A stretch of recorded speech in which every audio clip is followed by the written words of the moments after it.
Est-ce que vous voulez vous asseoir toujours? Allez-y. Dès que vous avez besoin de quelque chose ou vous ressentez la fatigue, informez le tribunal. Merci. La parole a été avec le ministère public pour ces questions. Merci, Monsieur le Président. Honorables assesseurs. Bonjour, Monsieur Pivi. Bonjour, Monsieur Assesseur. Bien. Vous êtes en forme? Très bien. D'accord. Alors, on va continuer avec nos questions. Quel est votre niveau d'études? Vous avez étudié jusqu'à quelle classe? Le premier? Votre niveau d'études, vous vous êtes limité à quel niveau dans les études? Bon, je me suis limité à 11e année.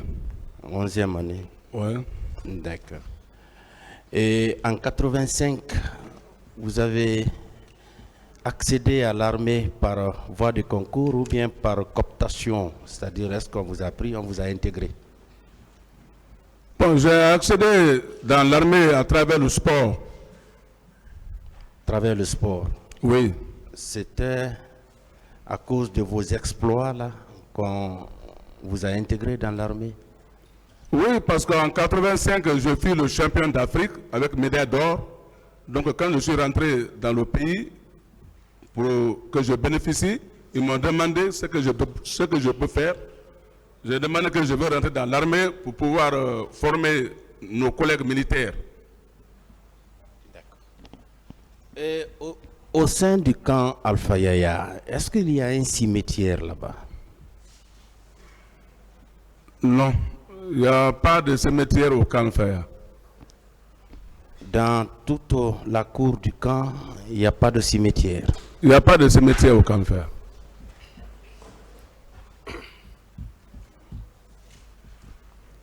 D'accord.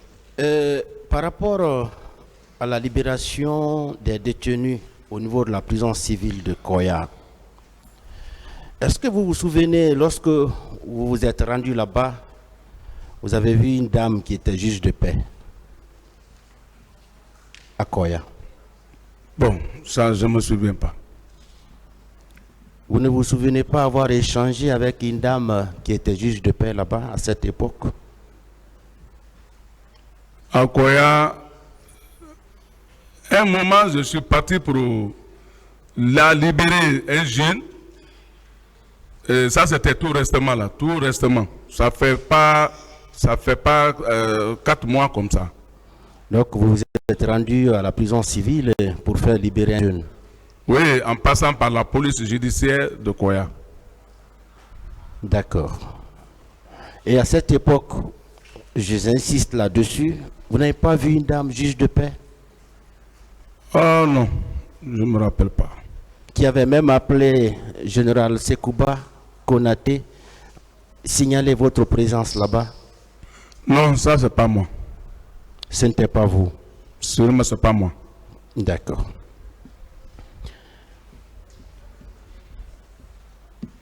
Et votre interrogatoire devant les magistrats instructeurs, l'avocat était présent à vos côtés? C'est ici, à l'interrogation qui s'est passée ici, que je suis venu avec mon avocat. Oui, au moment où les juges d'instruction vous recevaient, un avocat n'était pas à côté de vous? Il n'y avait aucun avocat? Au niveau d'ici? Des juges d'instruction. J'étais avec Maître Béa. Il était présent? Oui. Vous avez fait toutes vos déclarations en sa présence? À sa présence. Et vous avez apposé votre signature? Bien sûr. En sa présence? En sa présence. Merci bien. Et au niveau des officiers de police judiciaire, est-ce qu'on vous a contraint pour apposer votre signature? Ou bien vous avez fait librement? J'ai dit, quand je suis venu, ils m'ont montré le dossier, j'ai signé. On ne vous a pas obligé? Non, non. Vous l'avez fait librement? Non, c'était dans une précipitation quand je suis venu seulement. Ils sont non, venus. Je veux dire, est-ce qu'il y avait une contrainte sur vous ou bien vous avez signé librement? Non, il n'y avait pas de contrainte sur moi. D'accord. Et vous savez que cette signature-là vous engage? Bon, c'est ici que maintenant j'ai vu certaines phrases là-dedans que j'ai dit que c'est pas moi qui a dit ça. Oui, c'est ce que j'ai dit. C'est pourquoi avant de signer, il fallait lire. Et puisque vous avez lu, le contenu vous engage. On est d'accord? Bon, pour le côté de signature, là, je suis d'accord. Merci bien. Et dans vos attributions en tant que ministre de la Sécurité chargé, ministre à la présidence chargé de la sécurité, est-ce que on vous a dit que vous aviez le droit de procéder à des interpellations dans les quartiers? Comme j'ai bien dit la fois hier, j'ai dit que j'étais le ministre chargé de la sécurité présidentielle sans portefeuille. Donc, c'est ça seulement que des consignes du chef de l'État que j'ai exécutées, la plupart. Bien, chaque fois que vous devrez vous rendre dans les quartiers pour procéder à des interpellations, est-ce que vous recevez un ordre de mission ou un ordre verbal?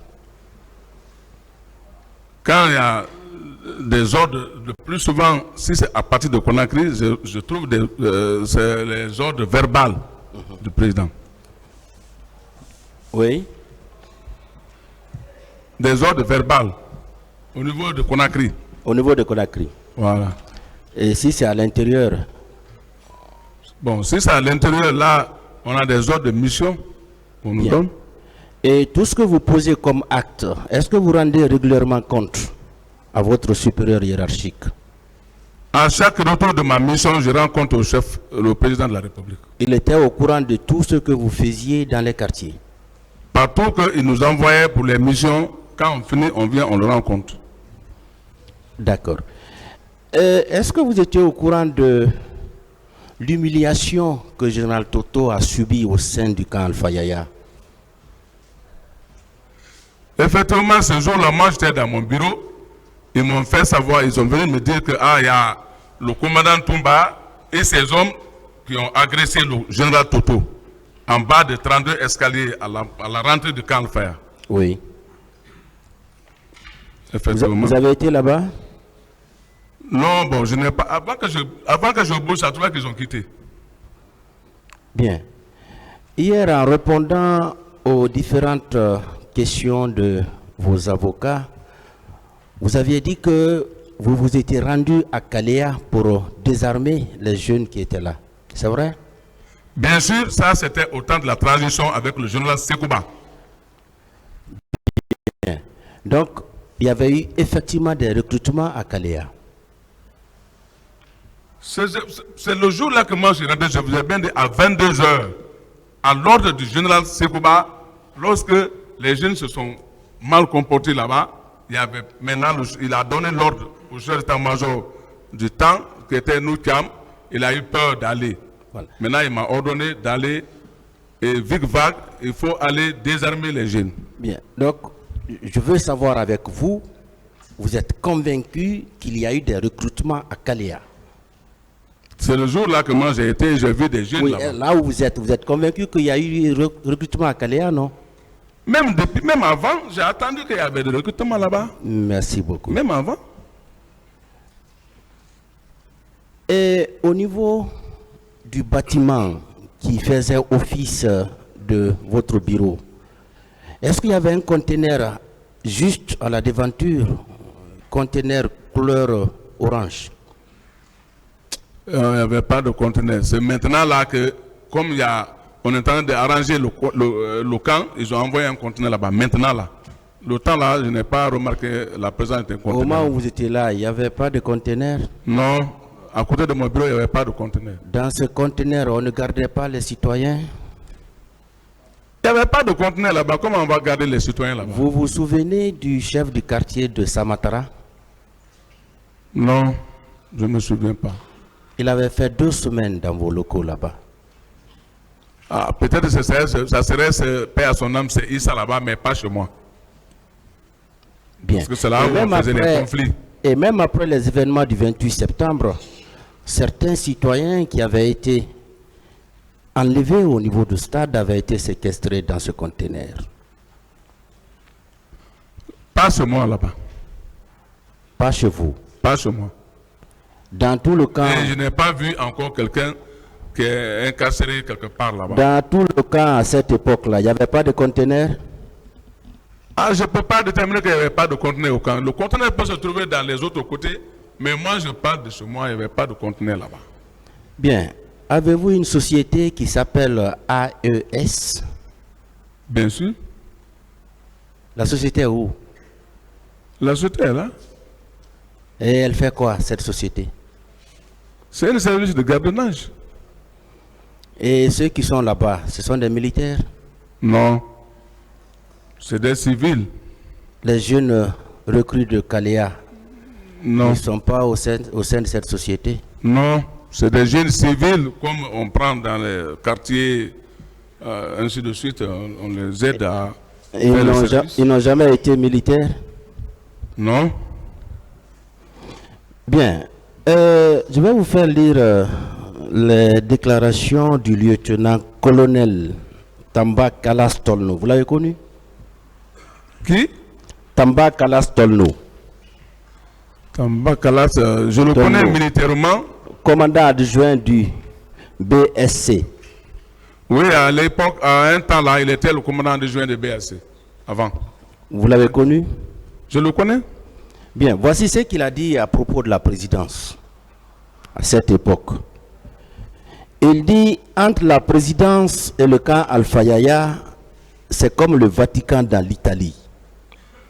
Personne ne pouvait contrôler les rentrées et les sorties des gens de la présidence. C'était des va-et-vient interminables. C'est vrai? C'était comme ça? Ah, ça, parce que moi, c'est pas moi qui avais le contrôle du camp Alpha. Non, ministre chargé de la sécurité présidentielle, le premier responsable. Vous devez être informé de ce qui se passait là. Chacun de nous faisait la vigilance du camp, mais ce qu'il a dit là, ça, je ne peux pas Non, maintenir. non, je veux dire que vous étiez le premier responsable. On est d'accord?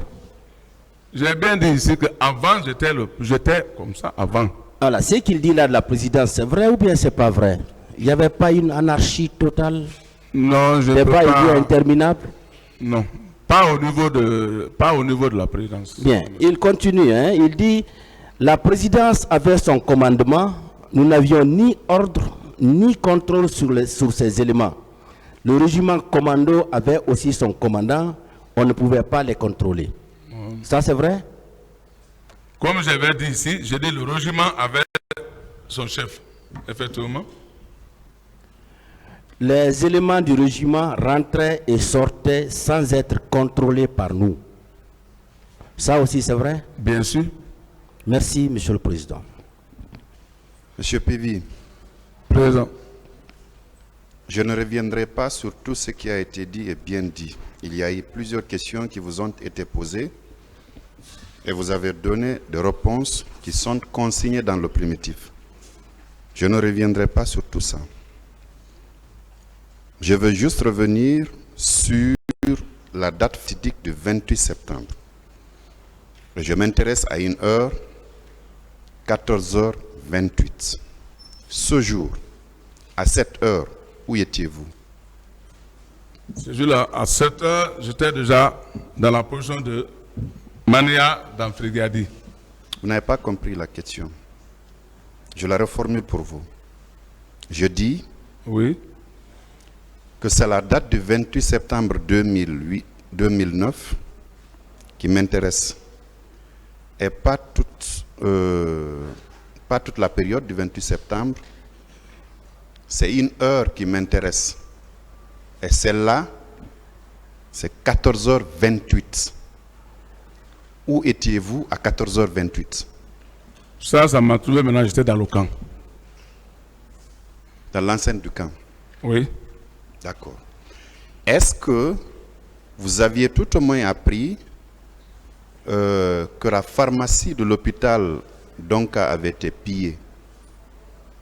Ça, je n'ai pas appris ce jour-là. Vous n'aviez pas appris ça, monsieur? Je n'ai pas appris. D'accord.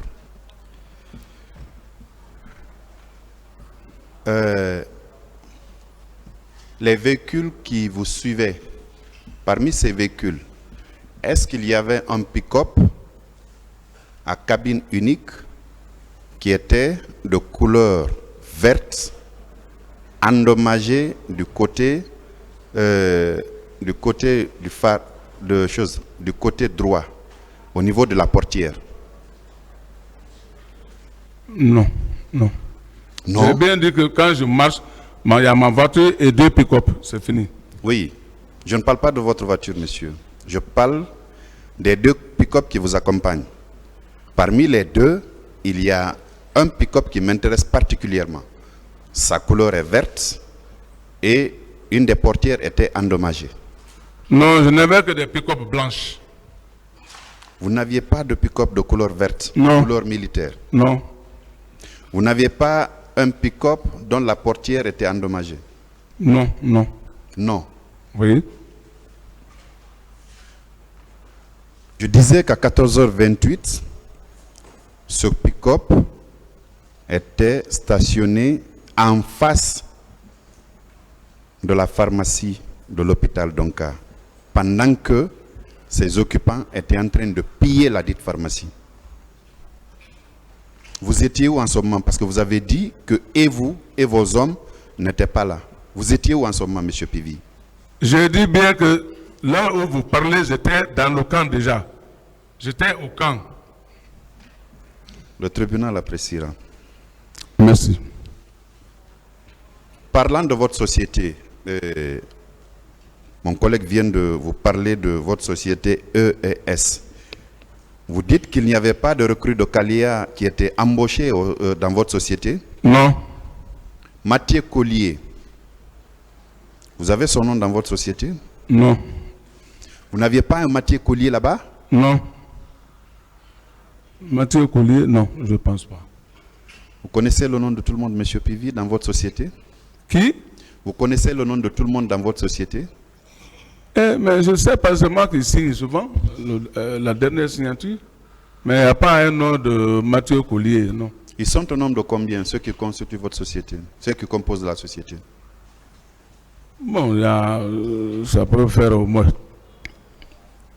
400 comme ça. 400. Ouais. Vous connaissez le nom de tout le monde? Je dis, je retiens les noms de ces gens-là. Et si vous voulez, je peux vous envoyer la liste. Vous n'avez pas un Mathieu Collier là-bas, monsieur? Non, non, non. D'accord. Vous êtes formel que vous n'avez pas été vu à Hamdallah le 28 septembre aux alentours de 11h. Vous êtes formel? Je maintiens que je n'ai pas été à Hamdallah le 28. Et à Bomboli, vous n'avez pas été à Bomboli aussi? Ah, Bomboli, c'est pas la route. Quand je quitte Koza, en venant vers Bambeto, sur le goudron, mais c'est là-bas que je passe, non? C'est pas le goudron? Oui, c'est le trajet. Voilà.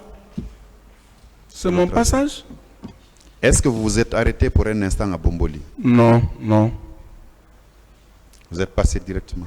non. Vous n'avez pas fait d'escale à Bomboli?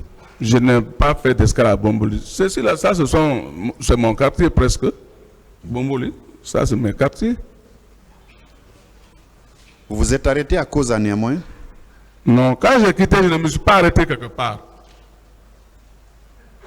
Je me suis arrêté que à Bambeto où je me suis arrêté. À part de ça, je ne me suis pas arrêté. D'accord. Le chemin retour. Oui, je Vous me avez- retour. Quand vous reveniez au camp, vous avez emprunté le même chemin qu'à l'aller? Non, à l'aller, j'ai passé vers 36. C'est au retour que j'ai passé vers Kagbele, Sementeri, Anko 5, Koza, Bambeto. Après Bambeto, quand vous avez, selon vous, reçu une information qu'il y a un carnage qui était en train de se faire à l'intérieur du stade, vous dites avoir reçu une information des jeunes de Bambeto, n'est-ce pas? Oui, à Bambeto. Maintenant. Lorsque j'ai tourné maintenant pour aller au camp, c'est là où ils m'ont informé maintenant. Très bien. Quel est le chemin que vous avez emprunté pour rejoindre le camp? Le même quand on quitte Bambeto, de Bambeto, on a passé vers l'hôtel Gbissia. Hôtel Gbissia, on est descendu, on a continué à rentrer au camp. L'ancien hôtel Gbissia. D'accord. Ce n'est pas par la route de Koza que vous êtes venu et puis vous avez bifurqué pour entrer au camp? Non, non. Non. Non. Vous pouvez aller demander les gens de Bambeto. S'ils sont honnêtes, ils diront que exactement ce jour-là, le colonel a passé ici. Parmi toutes les infractions pour lesquelles vous êtes renvoyé devant la juridiction, vous dites que vous ne reconnaissez aucune. Mais ce que je ne reconnais pas, je ne veux pas reconnaître. Je ne vous dis pas de reconnaître ce que vous ne devez pas reconnaître, monsieur. Voilà. Je demande juste si, vous savez, le tribunal vous a notifié les faits pour lesquels vous êtes à la barre de ce tribunal. Parmi ces faits-là, vous ne reconnaissez aucun des faits? Je ne reconnais pas. Rien. Je ne reconnais pas aucun des faits. D'accord. Le moment venu, nous nous chargerons de vous dire ce que chacun de vous a fait. Monsieur le Président, merci. Fini, je vous remercie. Monsieur Claude Pili. Président. Vous dites que vous ne reconnaissez aucun fait. Je ne reconnais pas aucun fait.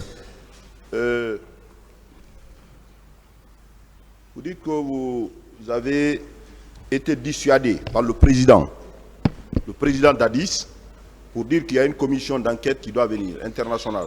C'est ce qui vous a empêché d'arrêter commandant Toumba. Oui, justement. Donc vous avez confiance au rapport d'enquête internationale.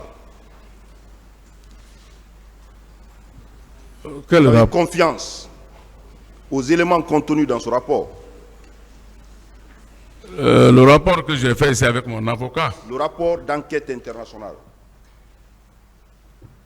Vous accordez de crédit à ce rapport, aux éléments contenus dans ce rapport. Ah, moi, ce que je connais, ce que j'ai fait, ce qui est passé devant mon avocat, c'est ce que moi je maintiens. C'est ce que je retiens. Monsieur Pivi, en outre des procès-verbaux d'audition des parties civiles, des témoignages, des procès-verbaux d'audition également de témoins qui vous accablent dans cette affaire et qui font état de votre présence au stade du 28 septembre à Koza, à Bambeto, à Amdalaï et dans les différents camps de Conakry. Je vais vous faire lecture du rapport d'enquête internationale à la page 51 qui vous intéresse, qui parle clairement de vous. Qui parle clairement de vous. Et la commission toutefois reçu des informations concernant la présence du capitaine Pivi en compagnie de ses hommes dans les environs du stade à partir de 11 h. Selon d'autres informations, le capitaine Pivi aurait donné l'ordre à ses hommes de tirer. Il aurait également été vu à la terrasse avec des bérets rouges en train d'agresser les manifestants. Certains témoins des forces de l'ordre qui sont allés rapporter la situation au président durant la journée du 28 septembre vers midi et en milieu d'après-midi indiquent n'avoir pas vu le capitaine au camp Alpha Yaya Diallo. Qu'est-ce que vous en dites par rapport à ce paragraphe? C'est pas... Le rapport d'enquête internationale. Là-bas, ce paragraphe, c'est pas vrai. C'est pas vrai? C'est pas vrai. Ces éléments contenus dans ce rapport, vous les niez également? Je dis c'est pas vrai. Je poursuis. Toujours avec le rapport international, les éléments qui vous concernent. Un policier déclare avoir vu, en tout cas, le capitaine Pivi et ses hommes sur leur pick-up, en compagnie des miliciens en civil, qui passaient dans son secteur Ratoma en provenance de la ville. Le 28 septembre, vers 17 h, Quelques témoins déclarent également avoir vu le capitaine Pili et ses hommes tirer sur des gens dans la rue, à côté d'Amdalaï, dans l'après-midi. Oui ou non, cela conforte les déclarations de commandant Toumba, vous avoir vu également Amdalaï. Ce rapport conforte les déclarations de commandant Toumba pour vous avoir vu à Amdalaï. C'est pas vrai. Avec vos hommes. C'est pas vrai. Le capitaine Pivi, pour finir, aurait en outre arrêté un véhicule de la Croix-Rouge guinéenne pour empêcher le personnel soignant d'amener les blessés à l'hôpital de Donka. Qu'en dites-vous également? C'est pas vrai. Tout ça là, c'est pas vrai. C'est pas vrai. J'en ai fini pour M. le Président. Est-ce que la partie civile a des questions? Merci, Monsieur le Président. Honorable assesseur, nous avons effectivement quelques questions, puisque au cours de l'interrogatoire de M. Claude Pivi, beaucoup d'informations ont été apportées à cette barre et qui contredisent quelquefois les déclarations qui ont été tenues par M. Toumba Diakité. Donc nous avons quelques questions de consolidation qu'on aimerait poser. Monsieur Claude Pivi, vous avez reconnu ici à la barre que votre ministère était un ministère sans portefeuille. Il vous a fallu beaucoup de temps pour admettre qu'en réalité, ce poste ne vous a été accordé qu'en récompense des efforts que vous avez fournis.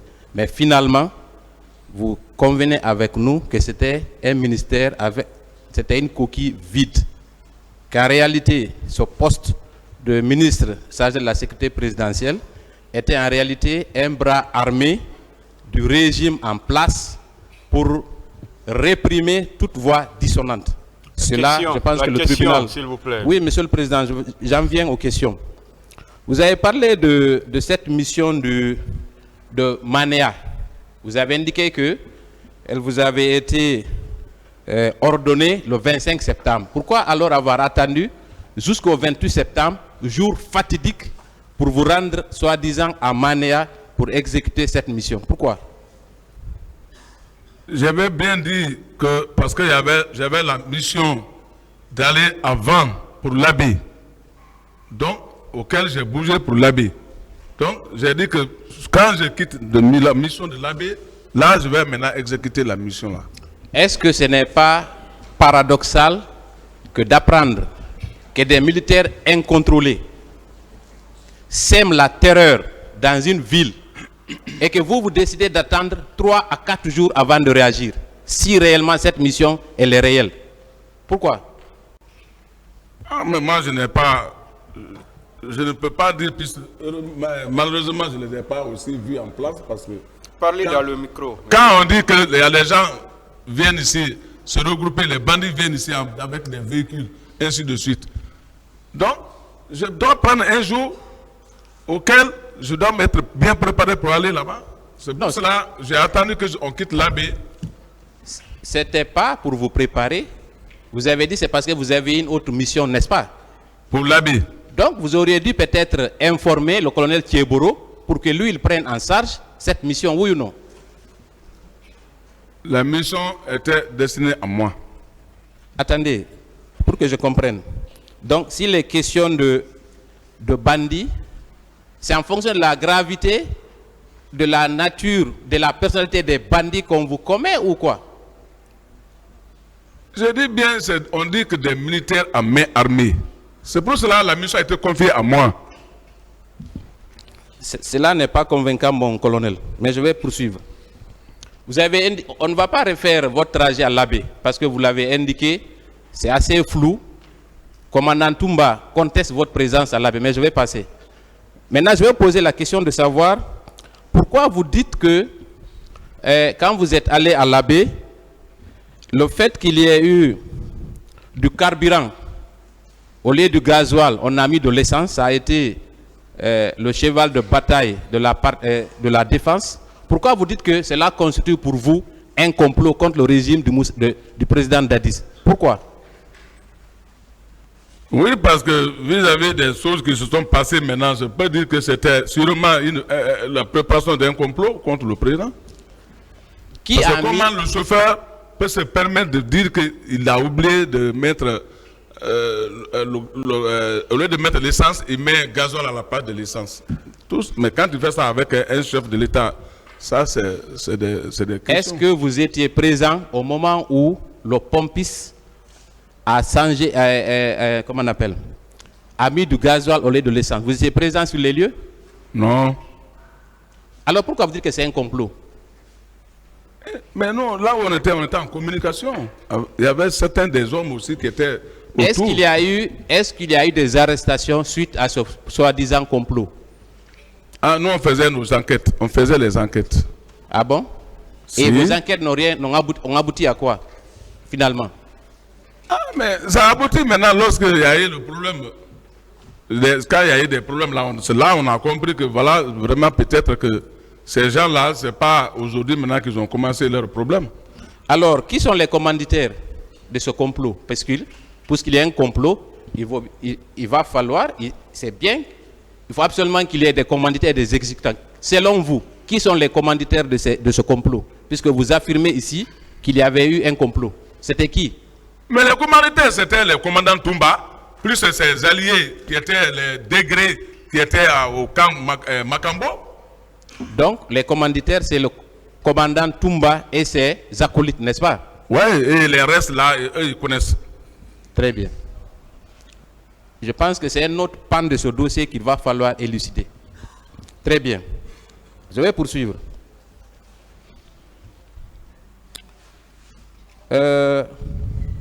Vous dites, quand on vous pose des questions sur votre agenda du 28 septembre, vous avez tendance à dire, allez demander aux gens de Bambeto. Quand je passe, je suis acclamé. Est-ce que vous maintenez cette déclaration? Je maintiens ça. Dans tout Conakry, je maintiens ma déclaration là. Donc, cela signifie que quand vous passez, vous ne passez pas inaperçu parce que, d'abord, vous êtes connu du grand public et ensuite, vous êtes toujours avec un arsenal de guerre, n'est-ce pas? Même quand je suis en civil, dans tout ce pays-là, partout où je vais, tout le monde me connaît. Très bien. Que c'est le colonel Pivi qui est venu ici, même si je suis en civil. Donc, il n'y a aucun risque que quelqu'un vous confonde à quelqu'un d'autre, oui ou non? À moins que les gens mentent, sinon non, chacun me voit à la télévision. Je ne suis pas arrivé là-bas d'abord. Donc, quand une population connaît un cadre, il est certain que quand on vous aperçoit quelque part, on ne peut pas vous confondre à un autre militaire, oui ou non? Logiquement. Moi, j'ai bien dit que moi, quand quelqu'un, le Guinéen me voit, il me connaît que c'est moi, le colonel Pivi. Alors, à moins qu'il cherche à mentir que c'est voilà. Sinon ça, moi, je suis toujours connu dans ce pays-là. Et hors du pays encore. Vous savez, mon colonel, vous avez peut-être décrit votre parcours selon vos termes. Vous aurez arrêté des dizaines de bandits. Mais vous avez commis aussi tellement d'exactions qu'il est impossible de vous confondre à un autre militaire, mon colonel. Partout où vous passez, si vous ne s'aimez pas la mort, vous s'aimez la désolation. Depuis plusieurs années. N'est-ce pas?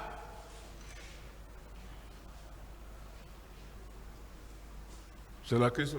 Raison pour laquelle on ne peut pas vous confondre à quelqu'un, mon colonel. Partout où vous passez, vous s'aimez la désolation. Et les preuves que nous allons apporter à cette barre vous confondront, mon colonel. Je vais continuer. Et pour soi-disant perdre votre pouvoir... La question, je n'ai pas répondu. Non, c'est un commentaire. Je Posez sais que vous alors répondrez des non. questions. Alors. Faites moins de commentaires, maître. Posez des questions. Merci, monsieur le président. Merci, monsieur le président. Deuxièmement, vous avez affirmé à cette barre que vous avez perdu le pouvoir parce qu'il y avait des militaires indisciplinés aussi au sein de l'armée, n'est-ce pas? Vrai ou faux? Est-ce que vous avez dit cela? Que vous avez perdu le pouvoir parce qu'il y avait des militaires indisciplinés au sein de l'armée? Non, je ne réponds pas à cette question. Vous ne répondez pas? Ouais. À votre avis, depuis quand cette indiscipline a commencé au sein de l'armée? À votre connaissance? Ah, mais ce n'est pas moi qui ai créé l'armée en Guinée. Non, je sais. L'armée a été créée avant même que vous n'intégriez l'armée. C'est en 1960, dès après l'indépendance. Ça, je le sais. Est-ce que, au sein de l'armée, à votre connaissance, depuis quand l'indiscipline a commencé au sein de l'armée? Je ne peux pas déterminer ça. Très bien, très bien. Moi, j'ai ma petite idée. En réalité, c'est à partir de 1985, avec l'incorporation d'éléments comme vous. C'est votre présence dans l'armée qui a exacerbé les tensions entre la hiérarchie et les hommes de rang. Je vais poursuivre. Vous avez parlé ici, que le président me permette, vous avez parlé ici au moment du président Lansana Conté. Je vais être très bref, monsieur le président, avec votre permission. Vous avez déclaré ici que c'est vous qui avez sauvé le général Lansana Conté quand il a été au camp, n'est-ce pas? Avec la permission de monsieur le président, puisque vous avez évoqué cet épisode de notre histoire. Nous n'avons pas le droit de falsifier notre histoire. Est-ce que vous avez dit cela? Quand il a été amené au camp. Avec votre permission, monsieur le président, je peux répondre. Mais la manière qu'il a envoyé la question, c'est pour m'insulter ou quoi? Il ne vous a pas insulté nullement. Mais quelle dignité? Je n'ai pas insulté, c'est une question. Il a dit que c'est mon rentré dans l'armée qu'il y a eu ça. Ça, c'est comme ça, lui, il peut me dire ça. Hein? Moi, je comprends bien ce qu'il a dit. Ça n'a rien à voir avec la dignité de l'accusé. Ce n'est pas à vous de dire au tribunal de faire quelque chose. S'il vous plaît, ce n'est pas à vous de le dire. Ce travail ne vous revient pas. Ça ne vous revient pas, hein, une fois de plus. Ici, chacun a son travail, hein, et que chacun reste dans son domaine. Ça, ce n'est pas à vous de le dire. Voilà. Ce qu'il a dit ne touche nullement à la dignité de l'accusé. Ça ne touche nullement à sa dignité.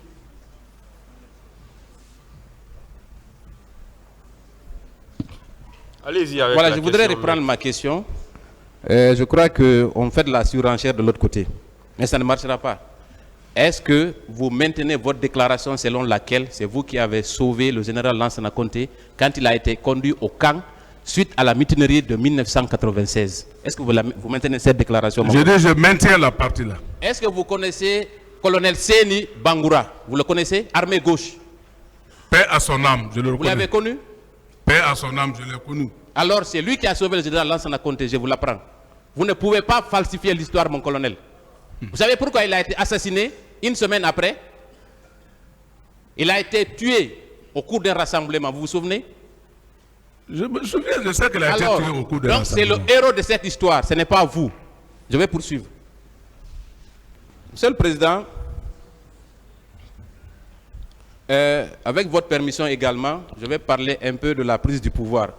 Parce qu'il y a dans cette affaire deux thèses qui s'affrontent. Il y a la thèse romancée de M. Toumba Diakité et la seconde thèse, c'est celle de Claude Pivy. À ce sujet, j'ai quelques questions. Monsieur Claude Pivy, vous avez affirmé à cette barre qu'au moment de la prise du pouvoir, tous les chefs militaires étaient acquis à la cause du capitaine Dadis, raison pour laquelle il n'y a pas eu d'effusion de sang. Est-ce que vous maintenez cette déclaration?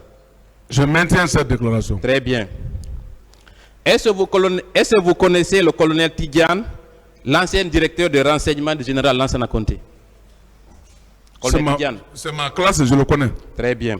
Est-ce que vous connaissez le colonel Fodeba Touré, ancien commandant de la BSP, qui était basé à Koundara au moment des faits? Je le connais. Très bien. Alors, pourquoi ces deux ont été arrêtés et conduits au camp Koundara si, en votre sein, il y avait l'entente et l'harmonie comme vous le décrivez ici? Pourquoi? Ce que nous, on connaît, il y avait l'attente. Non, ce n'est pas vous. Il faut expliquer. Puisque vous attribuez aujourd'hui le mérite d'avoir donné le pouvoir au capitaine Dadis. Il va falloir que vous expliquiez les conditions, mon colonel. Pourquoi alors ceux-ci ont été arrêtés? Je n'ai pas de réponse pour ça. Très bien. Je vais poursuivre. Vous pouvez continuer à ne pas répondre. Est-ce que vous connaissez le colonel Bis, Ibrahima Sori Touré, actuel ministre de l'Urbanisme et de l'Habitat? Vous le connaissez? C'est un promotionnaire, je le connais. Très bien. Lui aussi, il était acquis à votre cause au moment des faits? Bien. Vous êtes sûr? Sûr. Alors pourquoi le colonel Toumba est parti l'arrêter, le désarmer? Pourquoi? Je vous ai bien dit ici qu'il faisait des trucs qu'il ne prend même pas l'ordre avec le président. Et il a fait ça de lui-même. Donc vous confirmez que celui-ci, tout au moins, il a été désarmé par le commandant Toumba, oui ou non? Moi, j'aurais appris qu'il avait fait ça sans ordre de quelqu'un, de lui-même. Moi, je ne m'intéresse pas si... Est-ce qu'il l'avait fait? Voilà, très bien. Ce qu'il veut savoir. Si. Alors, donc, cela signifie que tous les chefs militaires n'étaient pas d'accord pour que M. Moussa Dadis Camara prenne le pouvoir, oui ou non? Non. Alors, très bien. On va continuer. Vous savez, on peut modifier, changer la vérité, mais elle finit toujours par triompher. Vous admettez ça aujourd'hui. Merci, mon colonel. Maintenant, je vais poursuivre. Vous avez dit qu'après les événements du 28 septembre, vous êtes passé par tous les moyens pour arrêter le commandant Toumba, mais malheureusement, le président Dadis s'est opposé. Oui ou non? Il ne s'est pas opposé. Il m'a laissé attendre qu'il a fait appel et que donc les éléments seront là, eux, ils seront mieux placés pour avoir la solution du problème. Vous avez dit à cette occasion... C'est pas passé, il m'a empêché. Vous avez dit à cette occasion que le commandant Toumba a pleuré à chaudes larmes, n'est-ce pas? Qu'en est-il de Marcel, du lieutenant Marcel? Qu'est-ce que vous avez fait à l'endroit du lieutenant Marcel? Qu'est-ce que vous avez fait? J'ai bien dit que les deux, je devais les arrêter. Mais si on m'avait dit maintenant que d'attendre qu'il y a une commission qui vient, donc moi j'ai laissé pour attendre la commission. Donc pour le cas de Marcel, il n'y a pas eu de tentative d'arrestation, n'est-ce pas? Mais eux tous devaient être arrêtés. Mais si le premier maintenant que j'ai dit d'arrêter, on me dit d'attendre, je vais encore aller encore pour une deuxième fois encore. Très bien. Monsieur le Président, et c'est par là que je vais terminer. Cette question avait déjà été posée par la défense, notamment par la défense de M. Toumba Diakité. M. Claude Pivi, lors de votre interrogatoire devant la gendarmerie, au PM3, vous avez déclaré que, au moment des faits, d'abord vous ne reconnaissez pas les faits, mais cette version est différente de celle que vous avez tenue au niveau du pôle des juges d'instruction, n'est-ce pas? Oui. Alors, la première version date du 28 avril 2011. Vous l'avez tenue librement, mais vous n'avez jamais invoqué votre prétendue mission de Manéa, n'est-ce pas? Je ne le tiens pas. Comment? Je dis, je n'ai pas de réponse. Très bien. Et je voudrais juste faire remarquer qu'à l'époque, les agents enquêteurs, tellement qu'ils ont du respect pour vous, voilà comment ils formulaient les questions. Demande, mon colonel, que savez-vous des événements tragiques? À chaque fois qu'on vous posait la question, c'était précédé de mon colonel. Cela signifie qu'ils avaient un respect religieux pour vous, n'est-ce pas? Oui ou non? Bien.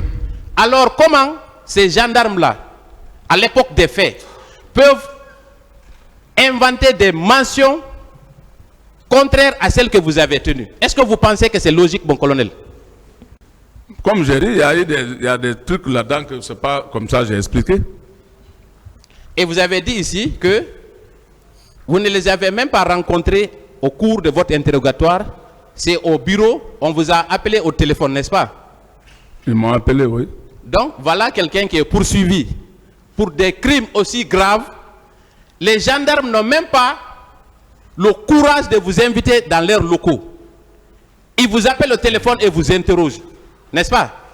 Est-ce que cela n'est pas dû au fait que, d'abord, ils vous craignaient en raison de votre position au sein du CNDD, n'est-ce pas? Vrai ou faux? Je n'ai pas de réponse pour ça. Très bien. Moi, j'ai une réponse pour vous. C'est parce que vous étiez un homme influent. Ils avaient peur de vous.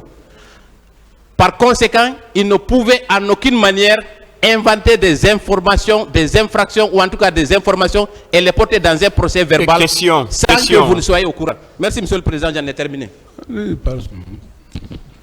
Bon, là, vous faites moins de commentaires ou vous arrêtez même les commentaires, posez des questions. Parce qu'il y a trop de commentaires. Merci, Monsieur le Président. Mon colonel, vos avocats viennent de parler de vos prouesses, de votre bravoure. Cependant, les plaies des victimes, de vos victimes, sont profondes, payantes et piantes. Les commentaires, comme je le disais, laissez les commentaires et posez des questions. Merci, Monsieur le Président.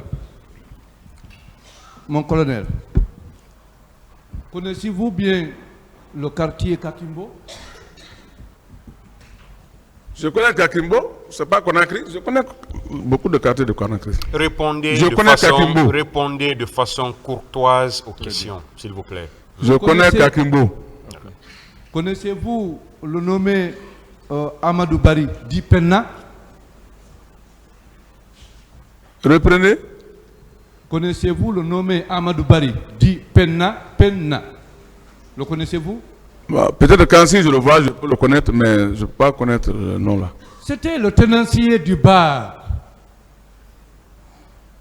Très tôt le matin, dans la journée du 28 septembre, bar où vous étiez parti, videz plus de 10 casiers de bière. Avez-vous oublié la facture que vous avez payée, le montant de la facture, je vous rappelle? Je n'ai pas de réponse pour ça. Voilà. J'avais payé ce jour-là 1 200 000 francs guinéens. Et quand vous avez fini votre consommation, vous avez fait des rafales avec des propos ethniques en sortant du bar. Des questions. En sortant du bar pour le stade. Vous le reconnaissez? Je n'ai pas de réponse pour ça. Oui, parce que c'est vrai. Parce que c'est bien vrai. Le propriétaire de ce bar, il vit, et vous avez chassé tout le monde à côté de ce bar. Et des questions, voilà. Des questions. Mon colonel, parlez-nous. Bon, inutile de vous demander si vous connaissez Bambette, parce que vous passez et vous repassez à tout moment par là. Parlez-nous du pillage que vous en avez fait au domicile, à l'immeuble de Wouri Biredi. Voilà, tout le monde connaît cet immeuble, Wouri Biredi, l'opérateur économique guinéen. Parlez-nous du pillage que vous avez fait de ce immeuble. Et emporter les coffres forts qui étaient dans les différentes pièces de l'immeuble. L'argent d'ailleurs qui vous a permis de faire un immeuble à Zérekoré, le plus grand immeuble de Zérekoré. Parlez-nous de ce pillage, mon colonel.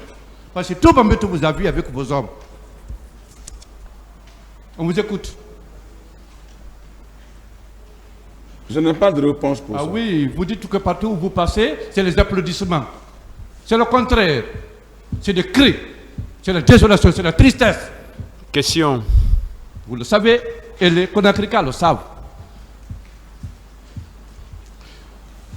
Alors, puisque vous ne nous parlez pas de ce pillage dont cet opérateur a été victime, parlez-nous alors, parce que même les fermes n'étaient pas épargnées, parlez-nous de la ferme de El Hadj Alseyni Bari, que vous avez pillée au vu et au su de tout le monde, ici. Vous avez emporté des coffres forts aussi, là-bas. Quelle est la question? C'est de nous parler, c'est d'accepter de nous parler du pillage de la ferme de El Hadj Alseyni Bari. C'est pas vrai. D'accord. Continuez à égrener le chapelet de la dénégation systématique des faits.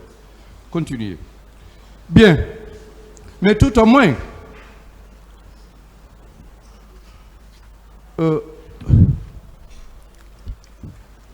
vous allez accepter, mon colonel, de nous parler de l'arrestation de 2 militaires au moment des pendant que vous étiez au pouvoir, au camp Alpha Yaya, là-bas, l'un, c'est un conducteur de char de combat, et l'autre, c'est un béret rouge. Parce que ces deux militaires ont pris de l'argent avec ses amis pour faire entrer ces derniers dans les rangs de l'armée guinéenne. Ils ne l'ont pas fait, ils sont allés se plaindre de vous. Vous avez fini par les arrêter, les deux jeunes. Un conducteur de char de combat et l'autre, un béret rouge. Vous les avez arrêtés, n'est-ce pas? Je n'ai pas de réponse. Là où vous les avez gardés, c'est là-bas où vous aviez également gardé l'huissier dont on a parlé de l'incarcération. Dans le violon dont vous teniez la clé. La question. Très bien. On continue.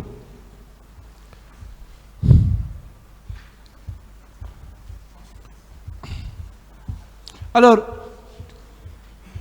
en répondant à une question ici, vous aviez dit que Feu Ousmane Konté était un de vos amis, n'est-ce pas? Qui? Ousmane Konté, le fils du feu général Lansana Konté. Vous avez dit que c'était un ami à vous, n'est-ce pas? C'est ma classe, c'est un ami. Très bien. Pourquoi l'avez-vous arrêté après avoir pris le pouvoir? Moi, je n'ai quand jamais vous arrêté. vivez, Moi, je n'ai jamais arrêté Ousmane Konté. Paix à son nom. Mais quand je dis vous, ça veut dire que c'est votre pouvoir. Parce que quand son père vivait, vous le faisiez comprendre que vous rouliez pour lui. Une fois que son père n'est pas là, c'est lui qui allait reprendre la place de son père. D'autres questions, il a répondu. Hein. D'autres questions.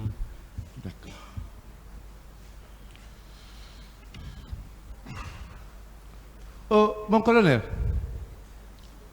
puisque vos conseils ont parlé de vos prouesses ici, il nous a semblé que vous étiez le militaire le mieux indiqué pour accompagner à l'époque le président Dadis au camp Koundara. Pourquoi vous l'avez laissé seul aller à Koundara? Pourquoi?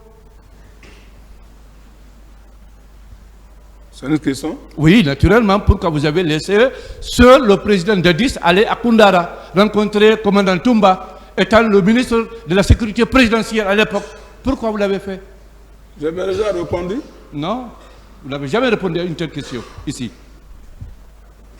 Je n'ai pas de réponse. Voilà. Ça veut dire que vous n'étiez pas le plus craint. C'est ça.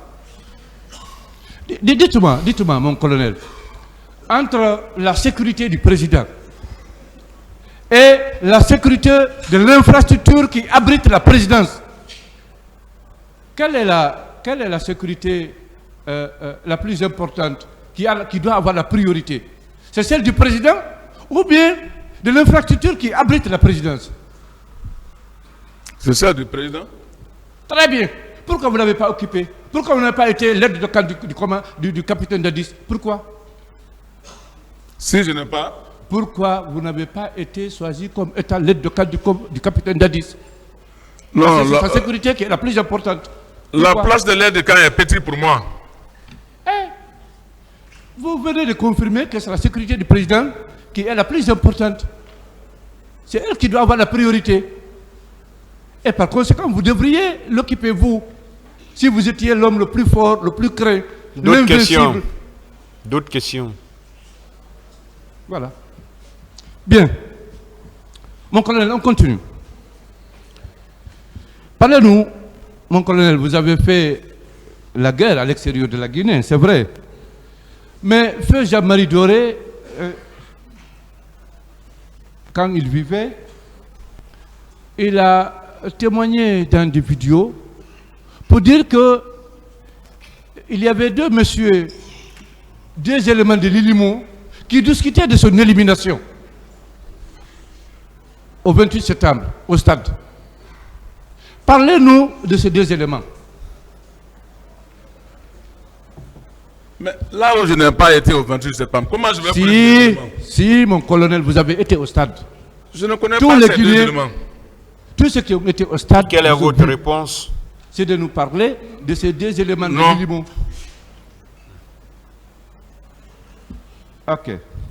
N'en connaissez pas. Très bien. Mon collègue, vous avez dit que vous n'avez jamais braqué votre arme contre un Guinéen, n'est-ce pas? Plus grand jamais. Plus grand jamais. Allez-vous accepter de nous parler de 120 policiers tués au CMS? Allez-vous accepter de nous dire? Je n'en sais rien. Voilà. Et le pillage de l'OCAD, les quantités de drogue saisies, gardées là-bas, emportées par vous. Parlez-nous de ça aussi. Je n'ai pas de réponse pour ça. Oui. Tout ce qui vous colle à la peau, vous n'avez pas la réponse. D'accord. Monsieur C.C. Haba a soutenu ici, tout au moins, que c'est vous qui l'avez sauvé. Est-ce que vous pouvez nous expliquer comment vous avez réussi à le sauver? Pendant que Marcel le recherchait avec des armes blanches et des armes de guerre. J'ai bien dit que ça a coïncidé à mon passage quand je rentrais au camp. Quand je rentrais au camp, j'étais arrêté à côté de 32 escaliers, ça discutait entre eux. Je les ai dit là-bas, je dis non, laissez ça. Il y a un chef de bataillon, laissez-le. Lui là, laissez-le. C'est comme ça que j'ai intervenu et j'ai continué mon chemin. Oui, mais il est allé jusqu'à dire qu'une fois au camp Alpha Yaya, vous avez instruit à ce qu'on le mette dans votre bureau, qu'on l'enferme là-bas. Est-ce vrai? Ah, il est là, il est mieux placé pour expliquer Est-ce là-bas. que cela est vrai? C'est vous qui êtes à la barre. Répondez. Je l'ai dit que moi j'ai intervenu pour lui. D'accord. D'accord. Vous, quand même, il a eu la chance d'être sauvé par vous pendant que beaucoup de ses concitoyens perdaient la vie au camp Alpha Yaya. D'autres questions? N'est-ce pas? N'est-ce pas, mon colonel? Ceci là, ce n'est pas ma présence. Ah, d'accord. Mon colonel, tout ce que les Guinéens ont vécu au stade du 28 septembre, c'est grâce à un seul mouvement. Ce mouvement s'appelle Dadis doit rester. Parlez-nous de ce mouvement, mon colonel. Étant ministre de la sécurité présidentielle à l'époque, parlez-nous de ce mouvement. Dadis doit rester. Je n'ai pas de réponse. Vous devez en avoir la réponse, vous le savez. Parce que c'est vous qui avez Posez d'autres questions. Mon colonel, à présent, parlons des exactions commises après les événements douloureux au stade, commises au camp Alpha Yaya. Acceptez qu'on en parle. Connaissez-vous M. Thomas? Mon colonel, connaissez-vous M. Thomas? Thomas, je le connais, c'est un jeune militaire. Très bien. Connaissez-vous Aimé Lois? Aimé Lois. Je connais, c'est des jeunes militaires. Très bien. Connaissez-vous le lieutenant cabinet du Bata? Qui? Cabinet. Oui, cabinet, il s'appelle cabinet, voilà. Il est du Bata. Non. Ok. Vous savez que ce sont ces trois qui ont commis les exactions les plus atroces, les plus barbares, inhumaines au camp Alpha Yaya. Vous le savez. Et c'est devant vous que M. Destin, Begré, Sankara ont été exécutés, déchiquetés à Lambo. C'est devant vous, vous le savez. Quelle est la question? La question, c'est de savoir pourquoi avez-vous accepté de sauver certains comme Marcel et cautionner l'assassinat de Destin, Begré et Sankara. Pourquoi, mon colonel? Rien de ceci n'a été passé devant moi. Mais tout cela s'est passé devant vous, mon colonel. Vous Ne le discutez savez. pas la réponse. D'accord. Dites-nous, mon colonel, qui commandait les trains des escaliers après les événements du 3 décembre? N'est-ce pas vous et Marcel? N'est-ce pas vous et Marcel? Avant et après, c'était, paix à son âme, j'ai bien dit, c'était le commandant Diamankan, qui était le chef de bataillon du BSC. Oui, mais après les événements du 3 décembre, personne ne contrôlait, ne donnait des ordres au train d'escalier si ce n'est pas vous ou Marcel. Vous le confirmez? Vous le reconnaissez? Il y avait toujours le chef de bataillon qui était le père à son âme, le commandant Diamankan, celui qui commandait le 32 escalier. Pourquoi vous avez enlevé à leur cabinet là-bas? Parce que c'est vous qui l'avez envoyé. C'était le patron du 32 escalier. Il y a eu tellement de morts, vous-même vous avez fini par l'enlever. Vous l'avez fait remplacer par qui? Je n'ai jamais envoyé un militaire garder le camp 32 escalier, parce que 32 escalier relève du chef de bataillon qui est père à son âme, commandant Diamankan. Ça ne relève pas de moi, je n'ai jamais envoyé quelqu'un là-bas. Oui, mais quand Marcel venait couper le nerf de la séville des détenus là-bas pour les empêcher de se lever jusqu'au lendemain, jour de leur exécution, où étiez-vous, vous, comme colonel? Moi, j'étais à Conakry, mais je n'étais pas informé de ces trucs-là. Malheureusement, tous ceux qui étaient arrêtés et enfermés au 32 escalier, personne n'en est sorti vivant. Pourquoi cela? Étant ministre de la Sécurité présidentielle. Moi, mon commandement n'arrivait pas à ce niveau. C'est pour ça que j'ai dit que je n'en sais rien de ça. Donc c'est Marcel seulement qui commandait les 32 escaliers? Ah, ils sont là, vous pouvez les demander. Parce qu'après les événements du 3 décembre, la famille du président Dadis, chacun faisait ce qui lui semblait. La question. Mon colonel, parlez-moi du BSC, bataillon spécial de Conakry. Parlez-moi de ce grand immeuble qui se trouve au camp Alpha Yaya. Et à quelques mètres de cet immeuble où se trouvent les 32 escaliers, n'est-ce pas? N'est-ce pas? Mais vous parlez de l'immeuble. L'immeuble, ça, c'est la direction du chef de bataillon. 32 escaliers, ça, c'est différent. 32 escaliers, ça, c'est en bas, là-bas, à la rentrée du camp Alpha, à ta gauche. Voilà, le bâtiment qui était là-bas, c'est ce qu'on appelle les 32 escaliers. Oui, le jour où on a ramené Begré, Sankara, vous étiez là. Il y a même des vidéos où on vous voit. Vous étiez là. J'ai bien dit. J'ai dit, quand ils ont envoyé Degré, ça nous est trouvé au camp Alpha Yaya et à la présence du chef de bataillon par les douaniers. Donc, ils ont fait un compte rendu au chef de bataillon qui était père à son âme, le commandant Diamankan. J'ai bien dit ça. J'étais bien présent, mais les ordres ne se relevaient pas de moi.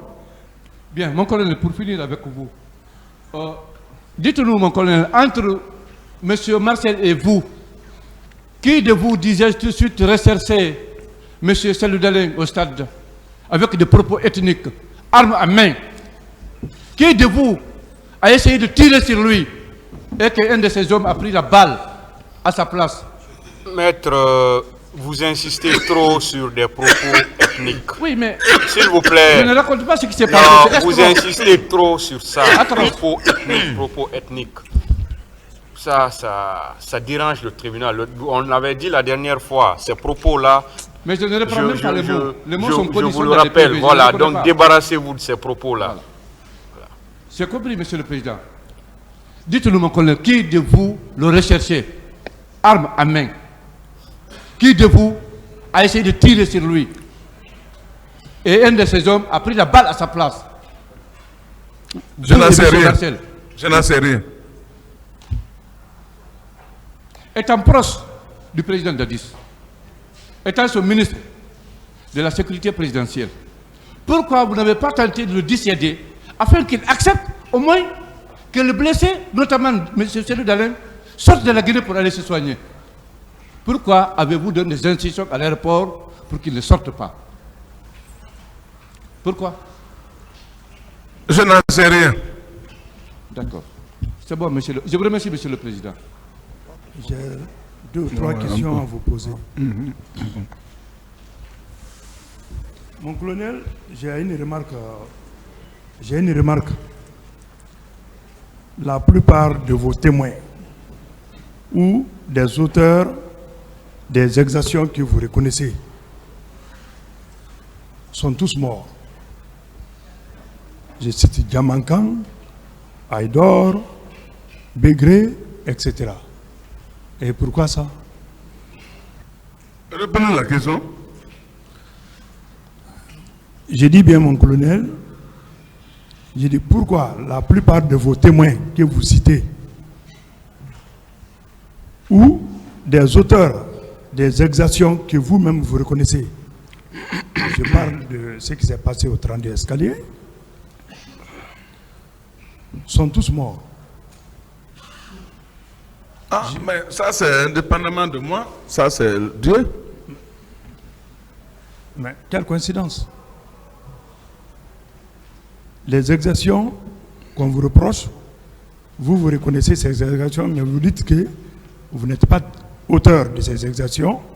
Les personnes que vous indiquez en tant qu'auteur de ces exactions sont tous morts. Je n'ai pas de réponse pour ça. Merci. Le tribunal appréciera. Mon colonel, vous avez parlé de votre bravoure. Moi-même, je suis convaincu de votre bravoure. Mais je suis un peu intrigué. Le jour du 28 septembre, étant à Bambeto ou à Koza, vous avez été informé par la population que les militaires sont en train de tirer sur les manifestants au stade. Au lieu de continuer au stade, vous êtes très influent, vous pouvez arrêter quand même sur le champ, agir sur ces militaires-là, parce que vous êtes très influent dans l'armée. Vous êtes parti au camp. Et vous avez vous-même informé le président d'Addis, comme quoi ça ne va pas au stade. Les militaires sont en train de se comporter très mal au stade. C'est vos propres termes. Et le président était très fâché. Comme le président a informé les gens, vous êtes l'homme des missions difficiles. Le président ne vous a pas dit, allez-y au stade. Votre présence pourra empêcher la continuation de ces exactions. Le président ne vous a pas dit, et vous-même, en tant que l'homme fort de l'armée, vous n'avez pas pris l'initiative de partir au stade pour empêcher. Vous êtes rentré chez vous, vous reposez. Et pourquoi? Quelle explication pouvez-vous donner à ça? Je n'ai pas de réponse. Vous n'avez pas de réponse. Oui. Mais vous étiez informé quand même ce jour-là que la vie des personnes était en danger au stade. Vous avez été informé, vous-même vous l'avez dit ici, vous avez été informé par la population. J'avais déjà répondu à cette question. Non, je veux savoir, est-ce que vous étiez informé que ce qui s'est passé au stade n'était pas normal? Je n'ai pas de réponse. Merci, mon colonel. Est-ce que vous connaissez la société Guinée Plastique? Non. Qui a son siège à Manéa? Non. Qui est dirigée par M. Elhadj Mamadou Ouriba? Non. Mon colonel, vos éléments, à votre demande, se sont rendus à Guinée Plastique pour arrêter M. Ouriba suite à une plainte de ses ex-employés. Ils sont partis le cueillir. Il a été enfermé dans vos locaux pendant 3 jours. Pour le libérer, vous l'avez demandé de payer 30 millions comme règlement des indemnités pour ses ex-employés. C'est vrai ou c'est faux? C'est pas vrai. C'est pas vrai? Est-ce que s'il venait témoigner ça, avec les preuves à l'appui, avec même les plaignants, parce que ces plaignants-là aujourd'hui, ils ont très peur, hein? S'il vient face à face, ce serait bien. D'accord. Je suis prêt à les recevoir. Je vous remercie, Monsieur le Président. Merci, Monsieur le Président. Colonel Claude Puvis, quelques questions de précision. Est-ce qu'au cours de votre périple, le 28 septembre 2009, vous avez eu à noter la présence des ambulances de la Croix-Rouge? Je n'ai pas rencontré, pendant mon trajectoire où j'ai été et retour, je n'ai pas vu une ambulance de Croix-Rouge. Tout de même, fort de votre longue expérience de membre des contingents de maintien de la paix et de votre longue carrière de militaire, pouvez-vous nous dire si vous connaissiez la protection particulière accordée à ces ambulances de la Croix-Rouge? Je n'ai pas vu les ambulances de Croix-Rouge. Est-ce que ces ambulances sont protégées en temps de paix ou en temps de guerre? Ils ont une protection particulière? Mais même quand nous étions au Libéria, les ambulances de Croix-Rouge, ils ont le plus grand respect. Donc vous confirmez très bien que vous connaissez que ces ambulances-là ne peuvent pas, on ne peut pas entraver leur trajet. Partout, quel que soit le front, ils ont leur respect. Je vous remercie pour la réponse pertinente. Alors, pourquoi, lors des massacres du 28 septembre 2009, vous avez ordonné à vos hommes d'intercepter une ambulance de la Croix-Rouge, vous avez fait sortir les blessés et vous avez pu les embarquer à destination du camp Alpha Yaya? Pourquoi? C'est pas vrai. Est-ce que je peux quand même vous informer que ces informations ne sont pas des inventions, mais sont tirées d'un rapport international des plus fiables à la page 30? Je n'ai jamais rencontré Je poursuis. un Croix-Rouge. Je poursuis. Ces personnes qui ont été envoyées au camp, quel sort avez-vous réservé à ces blessés-là? Quelque chose que je n'ai pas vu, comment je vais expliquer? Je n'ai pas vu ces blessés ni une ambulance. Est-ce que ces personnes-là ne font pas le lot des disparus? Je n'ai pas vu. Est-ce que ne peut pas aussi être parmi le lot des personnes ensevelies dans des fosses communes? Je n'ai pas vu. Sur la même lancée, mon colonel, quel a été votre rôle dans l'occupation militaire des hôpitaux le 28 septembre et les jours qui ont suivi? Reprenez la question. Votre rôle dans l'occupation militaire des hôpitaux et autres établissements de soins. Quelle a été votre implication? Je n'ai pas été dans un hôpital pour surveiller ou pour regarder, je n'ai pas été. Lorsque vous aviez ordonné à vos hommes de saccager la pharmacie de l'hôpital Donka, c'était à quelle fin? Vous poursuivez quel but?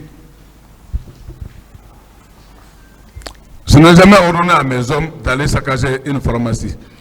Est-ce que lorsque ces personnes saccageaient la pharmacie, le ministre de la Santé était présent? Là où je n'ai pas été, comment je vais connaître s'il y avait un ministre présent?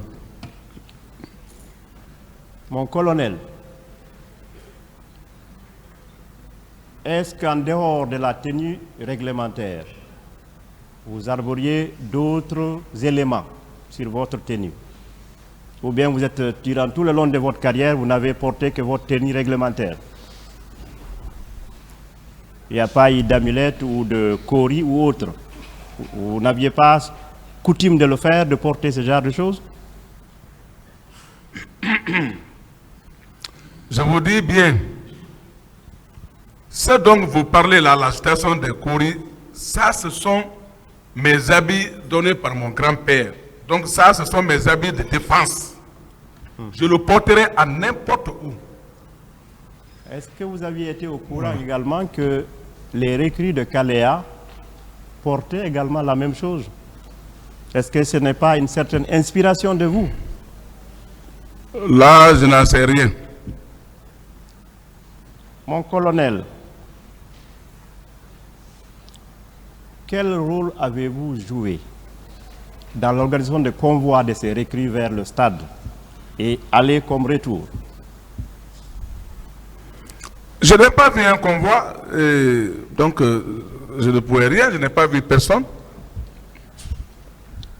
Mon colonel, à une question de la défense le lundi, la question était la suivante. Étiez-vous contre les manifestations du 28 septembre 2009? Et votre réponse a été absolument. Est-ce que c'est ce que j'avais, est-ce que c'est bien cela? Oui. Pouvez-vous dire à cet auguste tribunal pourquoi vous étiez opposé à une manifestation citoyenne? Je ne me suis jamais opposé à la manifestation citoyenne. Je n'ai jamais. Avec la permission de M. le Président, je ne sais pas s'il m'a compris. Vous aviez dit que vous étiez hier, avant-hier, on vous avait posé la question. Étiez-vous opposé à la manifestation du 28 septembre 2009? Vous aviez répondu absolument. Est-ce que vous maintenez cette réponse? Non, non. J'ai dit que moi, je me suis opposé à ceux qui ont manifesté, c'est-à-dire les militaires, donc ils ont manifesté au stade. C'est ça, dans ce sens-là que moi je parle que je me suis opposé. Merci de la précision. Tout de même, puisque vous avez une connaissance quand même de la protection des hôpitaux et des personnels de la Croix-Rouge, on peut dire que l'ensemble des actes que vous avez posés, vous l'avez fait en pleine connaissance de cause.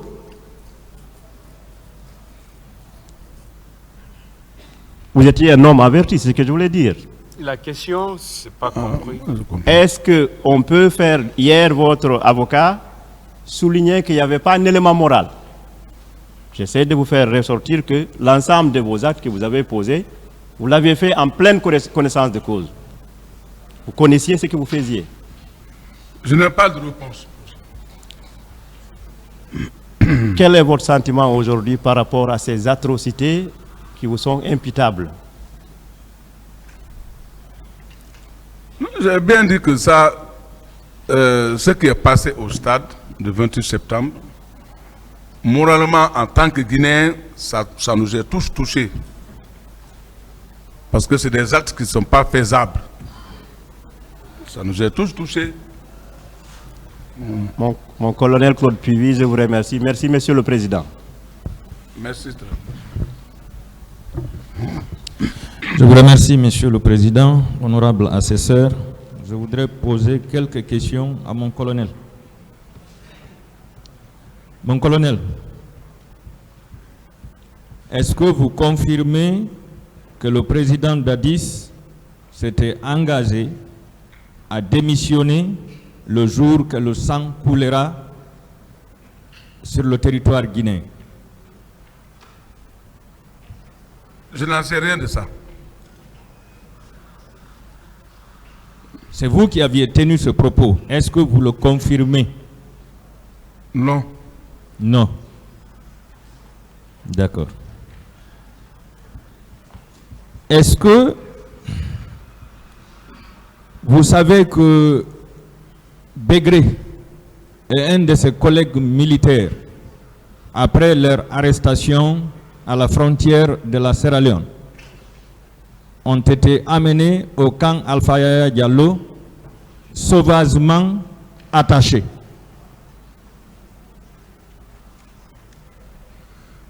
J'ai bien dit ici ce que je connais. Quand c'est de la douane, c'est les douaniers qui ont envoyé des degrés présentés au paix à son âme, au commandant Diamankan. J'étais présent. J'étais présent au BSC, au milieu du BSC, au camp Alpha là-bas. Et automatiquement, le commandant a demandé de les envoyer à 32 escaliers. Est-ce que vous aviez vu comment ils étaient attachés? Je les ai vus, mais ils n'étaient pas sauvagement attachés, ils étaient quand même... C'était humain? Ils n'étaient pas attachés sauvagement. C'était humain? Allô? C'était humain? Ça... Je n'ai pas de réponse pour ça. Mon colonel, puisque vous avez toujours été un homme de terrain pour traquer les malfrats, à chaque fois que vous avez eu à traquer ces malfrats, vous les aviez attachés ainsi ou bien vous les aviez menottés?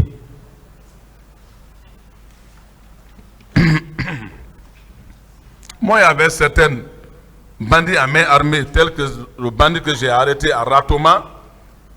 Là-bas même, ce sont les civils même qui l'ont. Quand je l'ai pris, je l'ai envoyé, on l'a attaché parce que c'était un grand bandit de renommée à Ratoma là-bas. Mais on ne l'a pas attaché sauvagement, on l'a quand même attaché pour faire savoir que ce qu'il a commis, on ne doit pas le laisser là-bas. Sinon, ce dernier allait être brûlé là-bas le même jour. J'ai dit non, il faut qu'on l'envoie au niveau de la gendarmerie le plus proche. Mais est-ce que vous savez que la vidéo existe et elle circule encore? Mais c'est normal, c'est moi-même qui ai fait appel à la RTG de filmer. Voilà. Vous dites que ce sont les douaniers qui ont mis ces deux-là à la disposition du commandant du bataillon. Alors que nous avons vu des bérets rouges. C'est des bérets rouges qui les ont amenés. Qu'est-ce qui est vrai? Mais quand je vous dis que ça a été devant moi-même. Ils ont envoyé, j'étais présent avec le commandant Diamankan. J'étais présent. Moi, c'est un béret rouge. J'étais présent. C'était des bérets rouges ou bien des douaniers? Non, ce sont les douaniers, la gendarmerie de Pamalap qui l'ont envoyé. D'accord. Est-ce que, selon vous, le camp Alpha Yaya était une unité de la gendarmerie ou de la police? Le camp Alpha Yaya, ça c'est l'armée de terre. C'est une unité militaire. Tous les malfrats que vous avez eu à arrêter, vous les avez déposés au camp ou bien entre les mains des enquêteurs? Les malfrats tels que comme j'ai dit, les débris là, ainsi de suite. C'est là quand on les envoie, on les met à la disposition du père à son âme, le commandant du bataillon. Oui, je veux savoir, les malfaiteurs doivent-ils être présentés aux enquêteurs ou bien ils doivent être amenés au camp pour être incarcérés? Ah, ça, c'est le devoir du chef de bataillon. Maintenant, quand ils viennent, on le met à sa disposition. C'est à lui maintenant de les envoyer à la gendarmerie pour les enquêter. Et s'ils avaient été amenés à la gendarmerie? Bon, moi, je n'ai pas compris ça. Pourquoi ils n'ont pas été présentés à la gendarmerie? Je n'en sais rien, puisque ce n'est pas ma portée. C'était des bérets rouges, non? Qui? Bégré et son collègue, c'était des bérets rouges, non? C'est les porteurs de bérets rouges. Sinon, lui, ce n'est pas un béret rouge. Il n'a jamais suivi une formation parachutiste. C'est comme chacun se portait le béret rouge maintenant, le temps là. Mon colonel, vous avez dit ici que tous les membres du régiment portaient le béret rouge. Est-ce que c'est à cause de ça que Bégré et autres portaient le béret rouge? Justement, je vous ai dit que une fois au niveau de notre régiment, et quand vous êtes détaché maintenant à partir de camp Koundara ici, tous ces là maintenant étaient en béret rouge. Voilà. Et c'est lui-même qui était le chef de ces gens-là. Voilà. Alors, tous les bérets rouges relevaient de vous, non? En tant que ministre de la sécurité présidentielle. Je vais revenir en arrière. Moi, j'ai bien dit que tous les bérets rouges ne relèvent pas de moi. Il n'y a qu'un certain noyau qui relevait de moi. Et Bégré ne faisait pas partie de ce noyau-là? Non, mais Bégré, il relève du salon. Le salon n'est pas commandé par moi. Mais le salon est commandé par le président, non? Le salon a un chef qui était le commandant Toumba. Oui, le commandant Toumba était comment dirais-je, commandé par le président, non? Bien sûr. Voilà. Et vous étiez attaché au président, non? Bien sûr. Voilà. En tant que ministre de la sécurité présidentielle, attaché directement à la présidence, chargé de veiller à la sécurité du président et de l'institution, vous n'aviez pas autorité sur ces bérets rouges? Je vous ai bien dit que moi, je n'avais pas d'autorité sur ces bérets rouges-là. Sauf dont je les commandais, les 3 sections. Ah, ça, c'était à part. À part de ça, les autres, là, c'était maintenant à la portée de eux. Est-ce que vous aviez ordonné que ces deux-là soient présentés à une brigade de gendarmerie?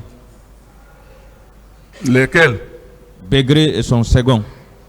C'était pas à mon niveau, c'était au niveau du chef de bataillon, qui est paix à son âme, Diamankan. Diamankan est toujours responsable. D'accord. Est-ce que vous pouvez expliquer les circonstances dans lesquelles ils sont morts au camp? Je ne peux pas expliquer comme ça se doit passer, je n'étais pas présent là-bas. Qu'est-ce qu'on Mais vous moi a dit? aussi, j'ai attendu. Qu'est-ce qu'on vous a dit? Ah, ils nous ont annoncé que Degré est mort. Comment? C'est tout ce que j'ai attendu. Dans quelles circonstances? Ah, là, ils ne m'ont pas expliqué en profondément. Ils étaient morts le lendemain ou bien le même jour? Bah, bon, ça, c'était après quelques jours. Hein. Quelques jours. Après quelques jours, comme j'ai informé que Degré est mort. Voilà. Est-ce que, selon vous, le camp Alpha Yaya Diallo n'était pas devenu un camp de concentration et d'extermination des innocents? Ça, je n'en sais pas. Vous n'en savez pas? Ouais. Des gens ont été arrêtés, sauvagement attachés, détenus dans ce camp. Ils n'ont pas été présentés à un enquêteur et quelques jours après, ils sont décédés. Est-ce qu'il y avait eu autopsie sur leur corps? Je n'en sais pas. Vous n'en savez rien.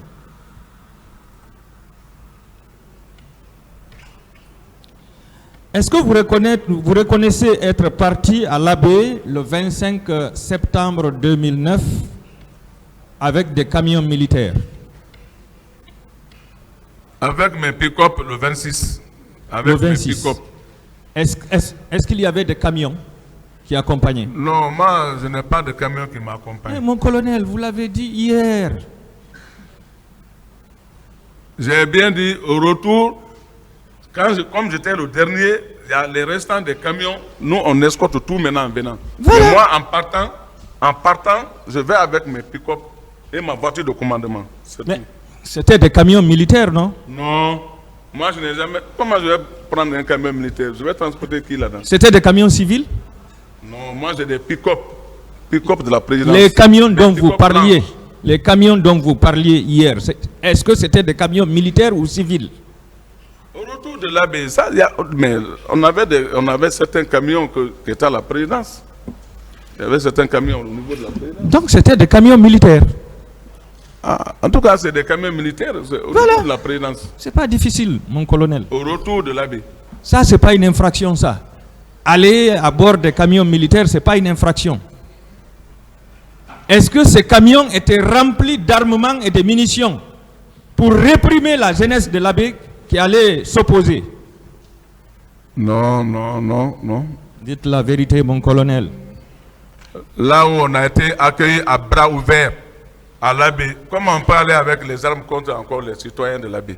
Les armes qui étaient sorties le 25 du camion, du magasin des armements et les munitions, où est-ce que ces armes-là étaient parties si ce n'était pas à l'Abbé? Moi, je n'en sais rien de ça. Vous n'en savez rien. Puisqu'il y a un chef qui commande, un chef armurier.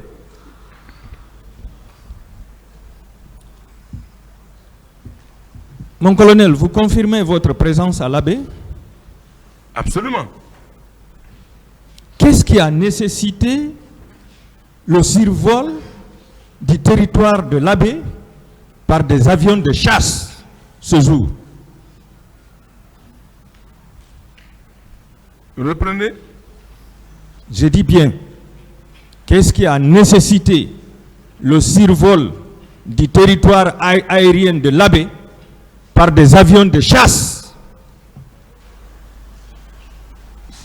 Je veux parler des MiG, les avions de guerre. Ah, mais généralement, si le chef d'État se déplace pour l'intérieur, deux fois, même si les MiG sont en bon état, deux fois on peut les faire déplacer pour aller sillonner un peu, pour voir la sécurité du chef de l'État. Mais mon colonel, vous étiez allé le 26 à mission de précurseur, oui ou non? Précurseur, bien. Voilà. C'est lorsque vous vous êtes assuré que la situation était bonne, que vous avez appelé le président pour lui dire qu'il peut venir, oui ou non? Nous, le matin, l'essentiel, le matin, on a dit que tout va bien à l'Abbé. Depuis notre rentrée à l'Abbé, tout va bien. Voilà. Pourquoi le survol de ces avions de guerre à l'Abbé? Il a répondu à cette question. D'autres questions, maître? Il n'a pas répondu, monsieur le président. Il a répondu. Posez d'autres questions. Est-ce que vous pensiez que la vie du capitaine était en danger à l'Abbé? Bon, moi, je ne pense pas parce que nous, personnellement, on a été bien accueillis par la population de l'Abbé. Tous nos trajectoires ont été bien accueillis. Bon, pourquoi tous ces contingents militaires ce jour?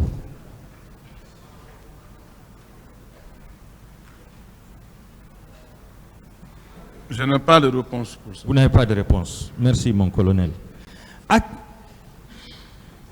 À quelle